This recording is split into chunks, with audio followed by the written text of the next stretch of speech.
여러분 안녕하세요. 오늘 이 깊이 있는 분석에 함께 해주셔서 정말 감사합니다. 자, 오늘은 걷잡을 수 없이 질주하는 것처럼 보이는 이 AI 산업의 화려한 장막을 확 걷어내 보려고 합니다. 겉보기엔 정말 눈부신 혁신이 가득하잖아요. 하지만 그 이면에는 엄청난 재정적 괴리가 숨어 있습니다. 그리고 더 중요한 건 이것이 글로벌 금융 전체를 뒤흔들 수 있는 시한폭탄, 즉 시스템 리스크로 어떻게 이어지는지 그 연결고리를 파헤쳐 볼 겁니다. 바로 시작해볼까요? 9억. 네, 맞습니다. 9억 명입니다. 현재 챗GPT가 자랑하는 주간 활성 사용자 수죠. 정말 어마어마하지 않나요? 인류 역사상 그 어떤 기술도 이렇게 순식간에 수억 명의 일상에 스며든 적은 없었을 겁니다. 이제 단순한 신기한 장난감 수준이 아니에요. 학생들 과제부터 직장인들 업무, 기업 기회까지 모든 걸 처리하는 거대한 인프라 그 자체가 되어버렸죠. 이 압도적인 숫자만 보면 AI가 이미 절대 무너질 수 없는 대마불사의 영역에 들어선 것만 같습니다. 하지만 여러분, 그 엄청난 사용자 수 이면에는 꽤 충격적인 현실이 숨어 있습니다. 140억 달러, 우리 돈으로 수십조 원에 달하는 이 엄청난 금액이 뭔지 아시나요? 바로 오픈 AI가 2026년 단 한 해 동안 기록할 것으로 예상되는 적자 규모입니다. 세상에서 가장 유명하고 널리 쓰이는 AI 제품을 만들었는데도 불구하고 그 무대 뒤에서는 말 그대로 천문학적인 자금이 잿더미처럼 타들어가고 있다는 뜻이죠.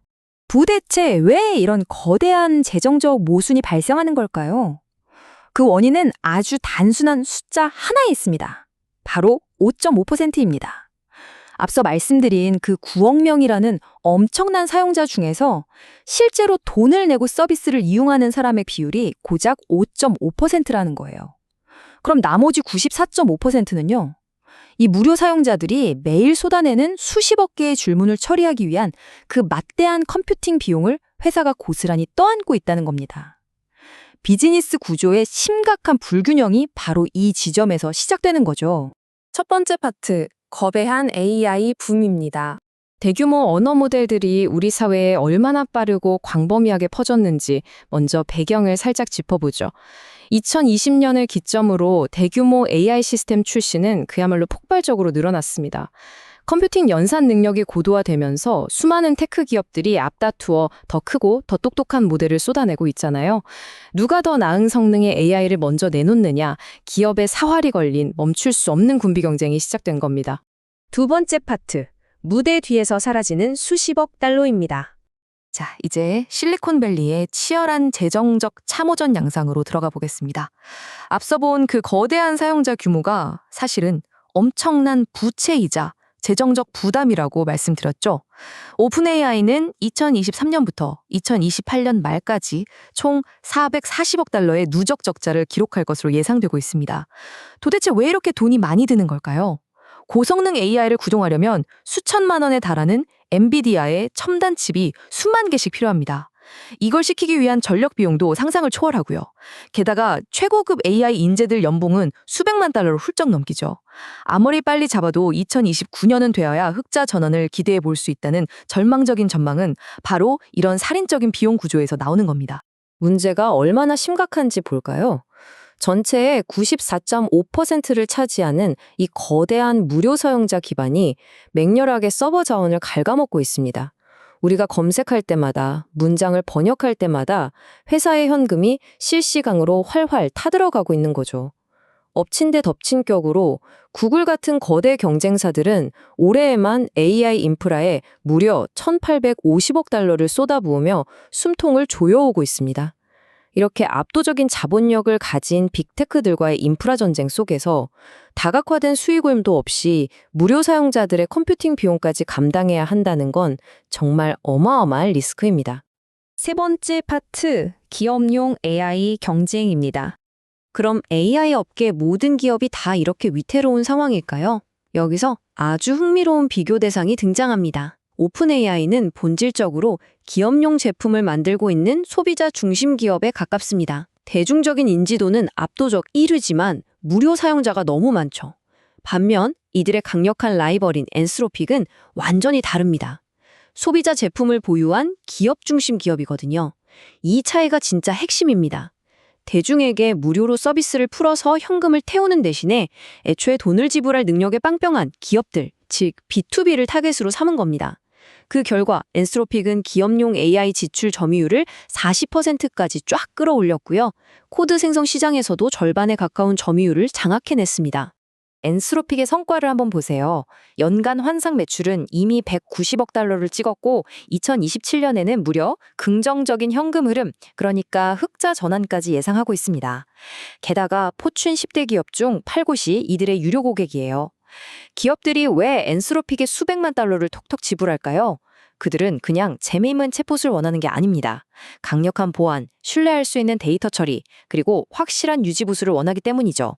이렇게 수익성을 확실하게 증명할 수 있는 기업 집중화 전략이 지금 기관 투자자들에게 진짜 게임 체인저로 인식되고 있는 이유가 바로 이겁니다. 네 번째 파트, 금융의 시스템 리스크입니다. 자, 이제 시야를 조금 더 거시적으로 넓혀보겠습니다. 재정적으로 불안정한 이 소수의 AI 기업들이 글로벌 경제의 중추 역할을 하게 된다면 과연 무슨 일이 벌어질까요? 유럽 시스템 리스크 위원회, 즉 ESRB가 경고하는 5가지 시스템 리스크를 하나씩 짚어보죠. 첫째, 유동성 불일치입니다. 당장 현금이 필요한데 자산이 묶여서 못 꺼내는 상황이죠. AI가 예측을 잘못해서 모두가 동시에 돈을 빼려 하면 바로 뱅크런이 터집니다. 둘째, 공통 노출. 시장 참여자가 다 같은 AI를 쓰면 결국 모두가 같은 자산에 투자하게 되는 겁니다. 셋째, 상호 연결성. 거미줄처럼 얽혀 있어서 한 곳이 무너지면 도미노처럼 다 같이 무너지고요. 넷째, 대체 가능성 부족.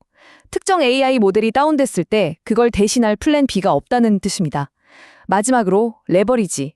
AI의 지나친 낙관론이 빚을 과도하게 끌어다 쓰도록 부추길 수 있죠.